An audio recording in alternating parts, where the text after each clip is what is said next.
बिस्मिल्लाहिर्रहमानिर्रहीम। नाज़रीन अस्सलाम वालेकुम। मैं हूं आपका मेज़बान साबिर शाकिर वफाकी दारुल हुकूमत इस्लामाबाद से कुछ ताज़ा तरीन और अहम ख़बरें हैं जो आपके सामने पेश करते हैं। कौमी सियासत के बारे में है, क्या सूरत हाल होने वाली है और क्या हर चीज़ पुरसकून नज़र आ रही है, क्या वाकई पुरसकून है। तो मेरा ख़्याल है कि कोई चीज़ भी पुरसकून नहीं है और अभी तक सियासत में हलचल भौंचाल आया हुआ है। आज वज़ीर आज़म साबिक़ इमरान ख़ान उन्होंने कराची में जलसा आम से ख़िताब करना है और ये उनका तारीख़ी ख़िताब होगा। पेशावर में जो कुछ बातें उन्होंने की थी वो कराची में उससे आगे बढ़ेंगे और कुछ अहम ऐलानात करेंगे। और उसमें जो मोटो है उनका और जो स्लोगन दिया है वो बहुत ही अट्रैक्टिव है और ख़तरनाक है उनके मुखालफिन के लिए। वो मुखालफिन खा कहीं भी बैठे हैं, उन मुखालफिन के लिए बड़ा ही ख़तरनाक है। वो ऑब्जेक्टिव जिस ऑब्जेक्ट की तरफ वो बढ़ रहे हैं, जिस मकसद की तरफ, वो बड़ा ही पीसफुल और वो है, उन्होंने कहा जी पार्टी परचम नहीं लेके आना, कौमी झंडा लेके आना है, कौमी परचम लेके आना है। कोई भी जो भी शहरी आए कौमी परचम लेके आए। तो वो इस तहरीक को, ये जो इम्पोर्टेड हुकूमत के ख़िलाफ़ वो चला रहे हैं, इस तहरीक को अब वो कौमी तहरीक बना रहे हैं। और मज़े की बात यह है कि जिनकी तरफ वो मुतवज्जे हैं, यानी हमारी मिलिट्री इस्टेब्लिशमेंट, जिनके वो बहुत मजबूत इत्तेहादी थे और अभी भी हैं, वो उन्हीं के जो बनाए हुए नग़मे हैं अफ़वाज पाकिस्तान के, उन्हीं नग़मों को वो अपना बना रहे हैं। अपने जलसे में उन्हीं को वो रौनक बख्श रहे हैं। वही तराने गूंज रहे हैं, कौमी तराने गूंज रहे हैं, कौमी नग़मे गूंज रहे हैं, जंगी नग़मे गूंज रहे हैं, वो सब के सब। और उसकी वजह ये है कि उनको हर इदारे में, हर इदारे का जो लेमैन और मिडिल क्लास और लोअर मिडिल क्लास, वो जो है वो उनको वो अपील कर रहे हैं, इमरान ख़ान साहब उनको, और उनकी तरफ वो देख रहे हैं। तो वो बड़े अच्छे तरीके से खान साहब खेल रहे हैं। इसके बावजूद कि गिरफ़्तारियाँ हो रही हैं और तनकीदी ट्वीट्स करने पे उनको गिरफ़्तार किया जा रहा है, उनके सोशल मीडिया लोगों को हरासा किया जा रहा है। इस्लामाबाद हाई कोर्ट ने सख्ती से मना कर दिया है और धमकियाँ शमकियाँ भी आ रही हैं, लेकिन जो सोशल मीडिया पे लोग हैं वो बदस्तूर एक्टिव हैं। और ये बात ज़हन में रखिए कि जो टॉप ट्रेंड ट्वीट है वो अभी भी 8वें दिन में दाखिल हो चुका है। इम्पोर्टेड हुकूमत नामंजूर, और ये आगे से आगे दौड़ रहा है और इसमें मज़ीद डेली 2-3 मिलियन लोग जो हैं, डेली 2-3 मिलियन उसमें ऐड हो रहे हैं। तो इससे आप अंदाज़ा कर सकते हैं।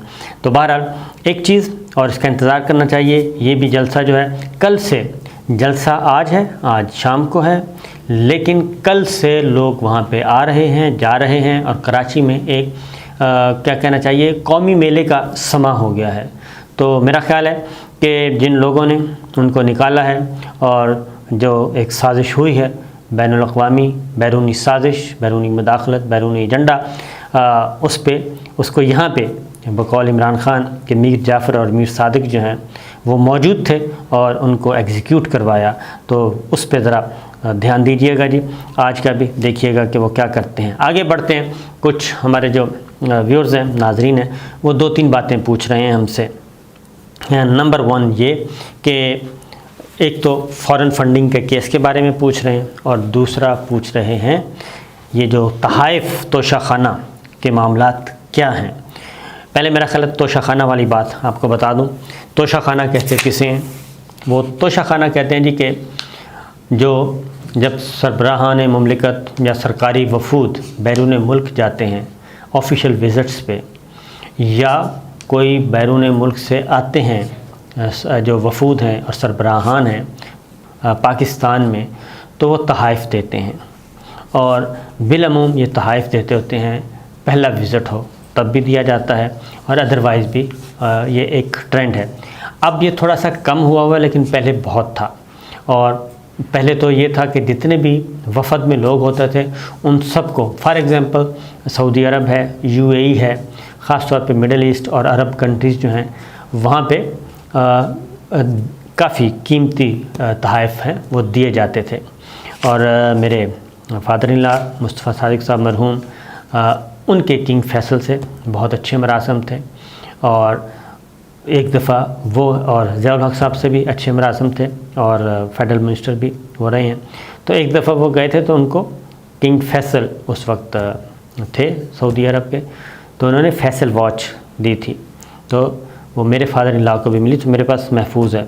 तो उसका ये तरीका होता है कि जब ये वापस आते हैं तो ये होते हैं जी सरकारी ख़जाने में जाते हैं, तोशा खाना उसे कहते हैं, वहाँ पे ये जमा करवाए जाते हैं, और वहाँ पे फिर 20%, 25%, 30% ये कीमत, अगर कोई चीज़ 1 लाख रुपए की है तो उसकी कीमत मुख्तस कर दी जाती है 30,000, कि आप 30,000 जमा करवाएं और वो वहाँ से ले लें, ताकि गवर्नमेंट को भी फ़ायदा और जो वफ़द में साथ गए थे उनका गिफ्ट है तो उनको भी। तो ये है एक सिलसिला ये चला रहा है, और इसमें माजी में भी तोशा खाना से चीज़ें जो हैं। अब इसमें ये होता है कि जो तो शरीफाना तरीका है, कानूनी और आइनी तरीका है, वो तो यही है कि आप पैसे जमा करवाएं और अपना गिफ्ट ले लें। दूसरा तरीका ये होता है कि फ़ॉर एग्ज़ाम्पल एक समिट होनी थी इस्लामाबाद में, तो वहाँ पे जो आई चीज़ें तहाइफ और गाड़ियाँ आई थी उस समिट के लिए, लेकिन वो गाड़ियाँ जो हैं वो साबिका हुक्मरानों ने अपने ज़ेर इस्तेमाल कर ली थी, और उसके बाद जब पता चला कि वो गाड़ियाँ किधर हैं तो पता चला जी वो तो ज़ेर इस्तेमाल हैं, तो उनका कोई पुरसाने हाल, कोई वाली वारस नहीं था। तो इमरान खान साहब, क्योंकि ये केस इस्लामाबाद हाई कोर्ट में भी पेंडिंग पड़ा है, और इसमें इमरान खान साहब को बतौर वज़ीर आज़म उसी वक्त अगर किसी शहरी ने पूछा था तो बता देना चाहिए था कि क्या डिटेल्स हैं, क्या गिफ्ट मिले और उन्होंने कितने में परचेज़ किए। सिंपल सी बात थी। ये गैर आइनी और गैर कानूनी काम नहीं है, पहली बात तो ये ज़हन में रखिएगा, ना गैर कानूनी है ना गैर आइनी है, कानून इसकी इजाज़त देता है। उसके बाद वो शहरी इस्लामाबाद हाई कोर्ट में चले गए कि जी हमें मालूमात फराहम नहीं कर रहे कैबिनेट डिवीज़न, और मुझे नहीं बता रहे कि कितने गिफ्ट हैं कितने नहीं मिले। तो ये घेरने की कोशिश की गई थी।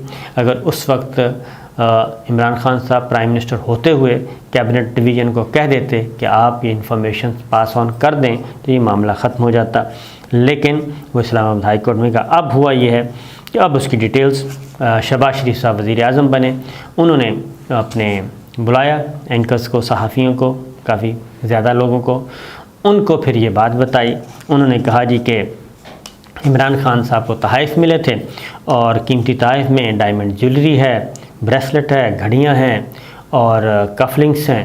तो ये सारी चीज़ें उन्हें मिली थी, और वो उन्होंने तोशा खाना से लेके और मार्केट में, ओपन मार्केट में बेची हैं, और उनकी मालियत बताई गई है 14 करोड़ रुपए। तो ये चीज़ें वहाँ पे डिस्कस हुई।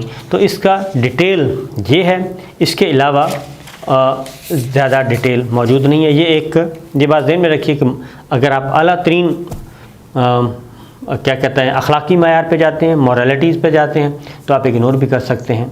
तो मेरा अपना ख्याल है कि खान साहब को नहीं लेनी चाहिए थी, और क्योंकि उन्होंने एक सेट किया हुआ था रोल मॉडल, तो अगर उन्होंने ली हैं तो आइन की और कानून की कोई गैर आइनी और गैर कानूनी काम नहीं है। उनको एक गिफ्ट मिला, गवर्नमेंट ने उसका एक कीमत मुकर्रर की, वो उन्होंने ले दी, और उसके बाद सेल करके उन्होंने अपना पैसा इस्तेमाल कर लिया।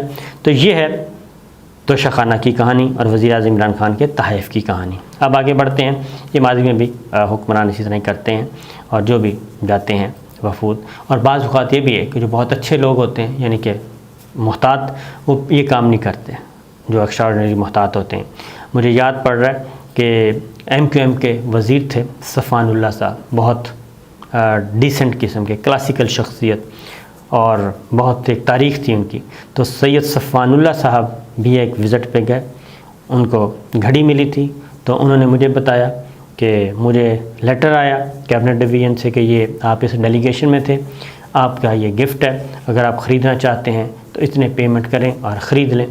तो उन्होंने इनकार कर दिया था। इस तरीके से दोनों तरह की मिसालें मौजूद हैं। बहरहाल उसके बाद आगे बढ़ते हैं जी। अगला केस जो है वो है foreign funding case, election commission of Pakistan में। ये केस मैं पहले दिन से ही कह रहा हूँ, उसमें मेरी कोई राय तब्दील नहीं हुई। ये केस ख़तरनाक है, और इसमें आइन और कानून जो मौजूद है कानून मौजूद है उसमें कोई गुंजाइश नहीं है फ़ॉरेन फंडिंग। अब ये हुआ ये है, इसमें पाकिस्तान तहरीक इंसाफ के ख़िलाफ़ भी केस चल रहा है, पीपल्स पार्टी के ख़िलाफ़ भी चल रहा है, मुस्लिम लीग नवाज़ के ख़िलाफ़ भी चल रहा है। तीनों जमातें इसमें फंसी हुई हैं, तीनों जमातें दौड़ रही हैं इस मामले से निकलने के लिए कि जी इससे बचें, और इसको लिंगर ऑन करते जा रहे हैं। तीनों जमातों का, ख़ास तौर पे तहरीक इंसाफ का ख्याल था कि तीनों जमातें जब आ जाएंगी शिकंजे में तो हम इसको अमेंड कर लेंगे कानून को। अब ये जाने में अनजाने में, दानिस्ता नादानिस्ता ये हो गया है। और फ़ॉरेन फंडिंग के मामले में कानून बड़ा ही क्लियर है। फॉर एग्ज़ाम्पल मिसाल दे रहा हूँ, कत्ल हो जाता है, कत्ल में अदालत के पास गुंजाइश होती है कि वो सज़ाए मौत देनी है, 25 साल देनी है, 14 साल देनी है, 15 साल देनी है, शक का फ़ायदा। तो इस कानून में ऐसा कोई नहीं, इसमें एक ही सज़ा है और वह है सियासी जमात को कलअदब करार दे दिया जाता है और उसके अहदेदार भी कलअदम हो जाते हैं।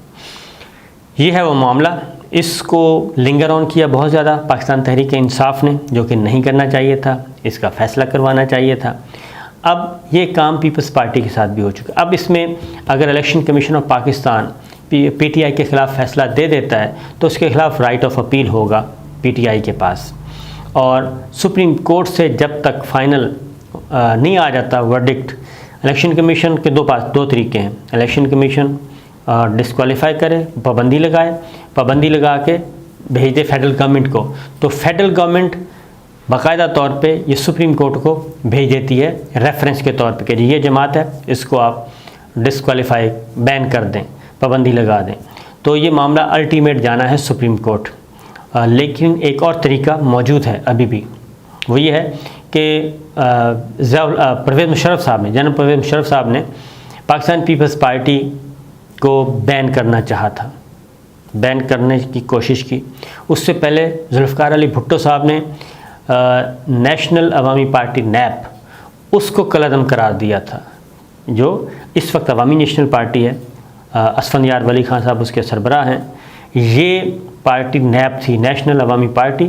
तो असफंदियार के वालिद जो हैं वो उनके वली खान साहब या शायद गफ़ार खान साहब, वो उनके चीफ़ होते थे। तो उस वक्त उनको बैन कर दिया था और उसमें कौमी सलामती के मनाफी करार दिया था। लेकिन उसमें यह हुआ कि नए नाम से रजिस्टर्ड पार्टी करवाई गई, नेशनल अवामी पार्टी नैब के बजाय अवामी नेशनल पार्टी ANP कर दी गई थी, और वो सारे के सारे बरकरार हैं। परवेज़ मुशर्रफ साहब ने यह किया कि पीपल्स पार्टी को बैन करने, उनका था कि क्योंकि बेनज़ीर भुट्टो साहिबा को सज़ा हुई थी और अदालत से, और 3 साल की सज़ा थी शायद, एब्सकॉन्डर एब्सेंशिया में, यानी कि गैर हाज़िरी में उनको सज़ा हुई थी। तो उस वक्त परवेज़ मुशर्रफ साहब ने प्लान किया हुआ था कि पीपल्स पार्टी से हम निमट लेंगे और पार्टी बैन करवा देंगे, क्योंकि उसका सरबराह जो है वो सज़ा याफ्ता नहीं हो सकता। जैसे मरीम सफ़दर का इशू चल रहा है, नवाज़ शरीफ साहब का इशू चल रहा है कि वो पार्टी की कोई ओहदा नहीं ले सकते ऑफिशियल। इसी तरीके से अल्ताफ़ हुसैन के साथ हुआ था, MKM के साथ हुआ था। तो उन्होंने फ़ौरी तौर पे अपने इलेक्शन कमीशन से नई दरख्वास्तें दे के नए ओहदेदार और उनका नाम रिमूव करवाया था। इसी तरीके से मुस्लिम लीग नवाज़ करवा चुकी है। तो अब तहरीक इंसाफ के साथ भी ये है। तो तहरीक इंसाफ पीपल्स पार्टी का ये था, बेनज़ीर भुट्टो साहब ने यह किया था कि पाकिस्तान पीपल्स पार्टी पार्लियामेंटेरियंस के नाम से नई जमात रजिस्टर करवा ली थी खामोशी से। और अभी भी जो इस वक्त मौजूद है इलेक्शन कमीशन के रिकॉर्ड के मुताबिक वो पाकिस्तान पीपल्स पार्टी नहीं है, PPP नहीं है। इस वक्त भी जो पार्लिमान में मौजूद है जमात, सिंध में, पूरे मुल्क में MNAs, MPAs, सेनेटर्स, वो हैं पाकिस्तान पीपल्स पार्टी पार्लियामेंटेरियंस के टिकट पे।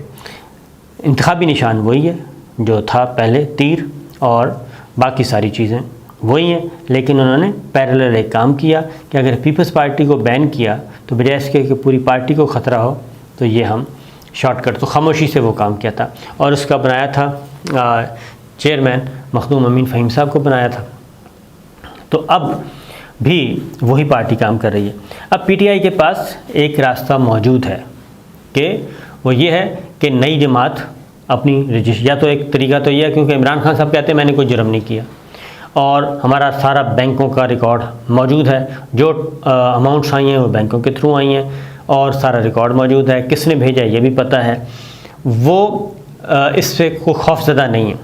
लेकिन अगर जिस तरीके से ये तहरीक अदम एतमाद में उनके साथ हाथ हुआ है और वो मेमो को बैकग्राउंड में रखें, तो इमरान खान साहब को आउट करने के लिए पॉलिटिक्स से या एक दफ़ा इलेक्शन से आउट करने के लिए ये बड़ा ही ख़तरनाक हथियार हो सकता है। तो खान साहब के पास एक रास्ता है कि वो नई जमात रजिस्टर करवाएं।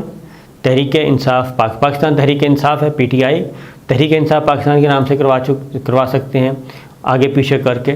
तो ये नई जमात करवा सकते हैं रजिस्टर्ड, उसके तहत वो इलेक्शन लड़ सकते हैं, पॉलिटिक्स में आ सकते हैं। पिछली जमात को वो ख़त्म कर दें, ये हो सकता है। अब ज़ाहिर है फैसला उन्होंने करना है, तो कानून ये कहता है। अब इसीलिए हाई कोर्ट ने ये कह दिया कि जी हम डेली बेसिस पे इलेक्शन कमीशन करे कार्रवाई और 30 दिन के अंदर अंदर फ़ैसला सुनाए। तो अगले 30 दिनों में इमरान खान साहब किस तरीके से हैंडल करते हैं, इमरान खान साहब को कंट्रोल करने के लिए और भी बहुत सारे तरीके अख्तियार किए जा रहे हैं। तो ये हैं सारी ख़बरें। इजाज़त दीजिए, अल्लाह हाफ़िज़।